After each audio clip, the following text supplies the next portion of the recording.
When I met my beloved Maureen in 1972, I was interested in her. And she had a kid. When I found out there was a kid, I went, well, fine. You know, I want her kid, 3.5-year-old kid. And I used to run out and meet Maureen at the mailbox in Milrow Lake Apartments. I'd pretend I was getting my mail. She'd pretend she was getting her mail. The kid would be there, you know, the kid. And about a week after I went out and did the first mail contact with the mail thing, there was a knock on the door. Now, there's always a knock on the door, right? It's saying, are you there? Are you listening now? This is the opportunity. And the door opened up, and it was Halloween. That's where I remember this from, because last week was trick or treat. And in the door doesn't walk Maureen, but in walks, you got to know more to appreciate this, 3.5 years old, total pigtails. She walks in like this and goes, trick or treat. She looks me right at the solar plexus. Yes? Trick or treat. I'm here for you, buddy. And my hand went up. I didn't go up at that moment, but I knew that this was a lifetime relationship partner. That the reason for awakening in this season with her would be just the thing I would need. And we became immediate. We were connected immediately. She was my kid immediately. And so as time went on, a few moments later, I ended up marrying Maureen, and I adopted Maura. And literally in New York State, and I don't know if they still do this, but they did back in 1973 or 4, whenever we did it, they changed the name of the person on the birth certificate. Do they still do that? Yeah. Yep. And it wasn't that they still do, which would seem to me, boy, this is really changing assignments in the middle of a lifetime. And the biological dad is still very much involved any way he wants to be, and he does in the way that he can. But at that time, he was totally fine with it. And so they literally changed the name. I'm on the birth certificate. And so Maura and I had already been together and we're deeply in love with each other, definitely soulmates. But she has a great sense of humor. So this is like 4.5 years old. We're on my dad's boat, the Reality. Remember the boat I've been telling you a lot about? We were sitting on the 2 deck boxes going up and down, up and down. And I just signed the papers and we had a celebration meal. And I said to Maura, who was on the other deck box, I said, so, and I knew she'd been doing it already. I said, now you don't call me Richard anymore. You can call me Dad, Daddy.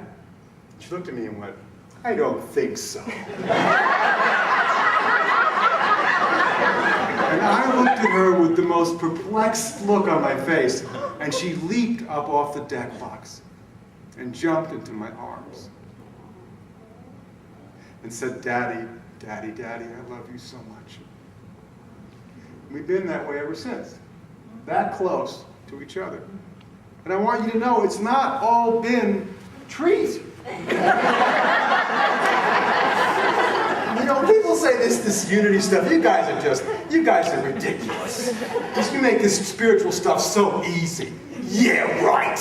You practice this, you make love your teacher, and you tell me that it's easy.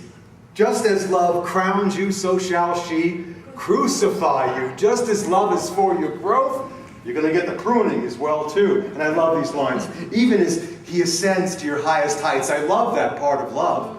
It also descends to your roots and shakes them, and you're clinging to the earth. I love these lines.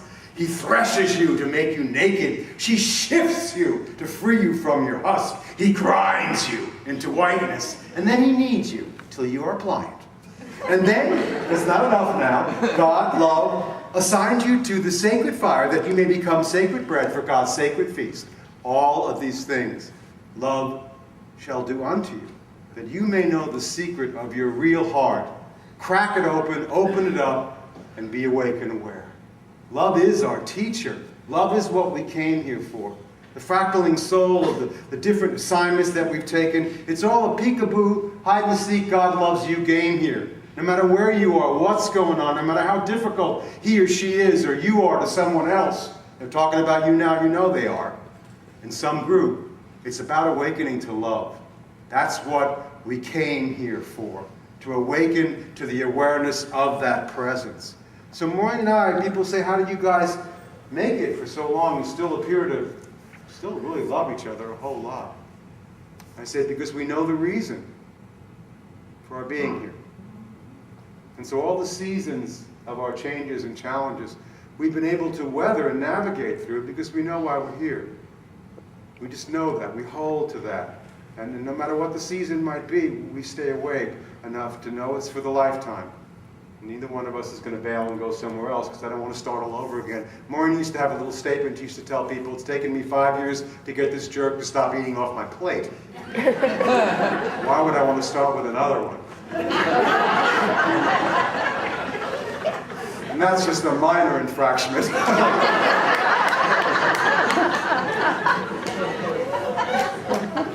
so many others. In my wedding, on both sides now. In my wedding ceremony, I say to people, help each other stay on your own individual paths. And this will keep you both on the ultimate path together.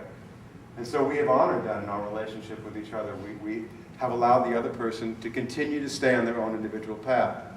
There was a time when she came with me to New York to do the family business. And I don't think she particularly wanted to come, but she did because she loved me and supported me, sowing all those seeds. And then we went off and did the farm in Tennessee and were hippies for a little bit. And then we went back to ministerial school, and for 2 years she supported me at ministerial school, working in a bar from 2 o'clock in the afternoon to 3 o'clock in the morning. And then when she came back, we went to swim, and she went off to midwifery school, and I took care of the kids for part of the week and ran a ministry. We've always given each other the freedom to be on our own individual paths. This is true of your children as well, too. If you allow them to have a sense of feeling free in your presence, it doesn't mean you don't have restrictions, it doesn't mean you don't have rules, it doesn't mean you don't have yeses and nos. It means that there's a sense of freedom there that I've given her and she's given me. And it's helped us stay on the ultimate path together, whatever that might be. To stay awake together, wherever that might take us. To stay awake to the reason, the season, and the lifetime of learning that anybody who's on this path is going to continually get. So let's just take a look at the lesson summation for a moment. Reason, season, lifetime. All relationships have one reason, to help us awaken to the one love from which we all come. 2, when we are aware of this reason, all the seasons of changes we face can be embraced with loving kindness and compassion. However, point number 3 is important. When you accept the lifetime of learning from the great teacher called love, do not expect it to be easy. For just as love crowned you, so shall she crucify you. Just as he is for your growth, so she is for your pruning. And I say to people, when you can see each other as a divine and immortal being that you truly are, you'll never cease to wonder and glory in your coming together. Don't be seduced into seeing anyone merely as the human shell. A guy in the tool shop. Tool man, awakening man, right? He's right there in my face. He's helping me awaken.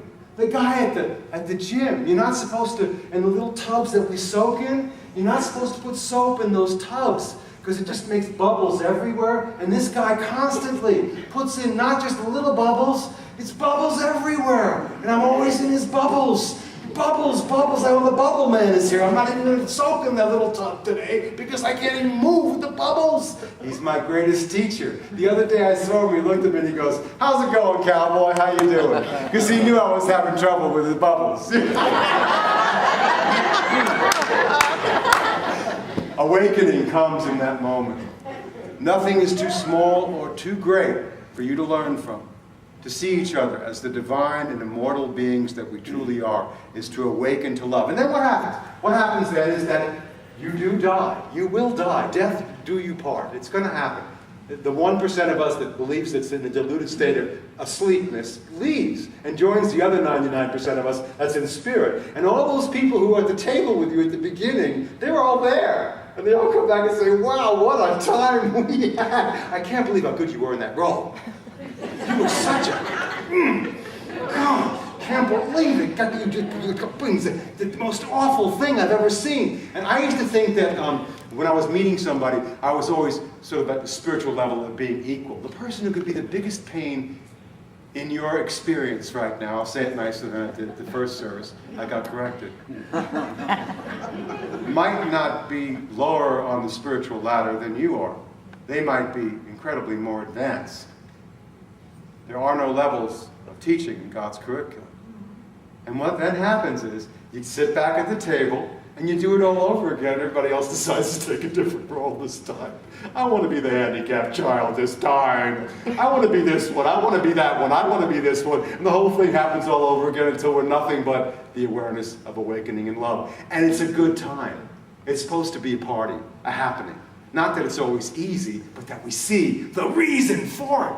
And then even the most difficult moments become opportunities to awaken to love. Go ahead and practice, enjoy it. I know you'll walk right out this door and apply what I just said. I know it. It's why we're here. So be it. Amen.